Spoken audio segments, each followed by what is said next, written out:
Hi అండి. నేను ఇప్పుడు కజ్జికాయలు చేస్తున్నాను. ఇది గోధుమ పిండి, ఒరిజినల్ గోధుమ పిండి. గోధుమలు తీసుకొని మిల్లు కాడించిన గోధుమ పిండి ఇది.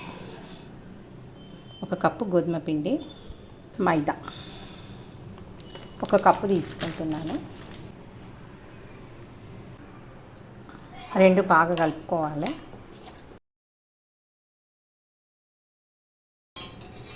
ఆయిల్ వేసి బాగా కలుపుకోవాలి.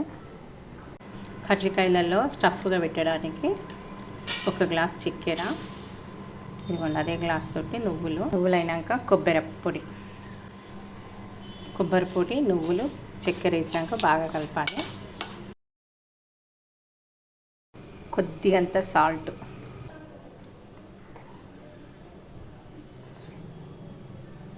ఎట్లా అంటే ఇట్లా ముద్ద కట్టాలి. ఇప్పుడు కజ్జికాయలు మంచిగా వస్తాయి అన్నమాట.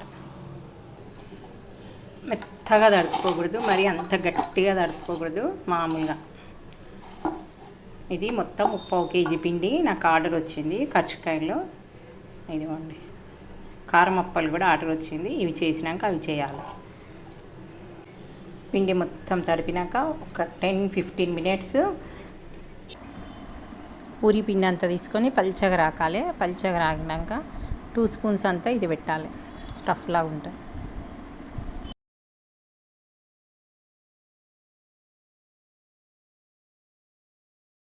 అన్నీ ఇలా చేసి పెట్టుకున్నాక కాల్చుకోవాలి.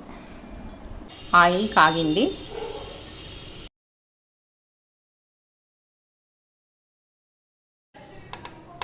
నేను చేసిన కజ్జికాయలు రెడీ.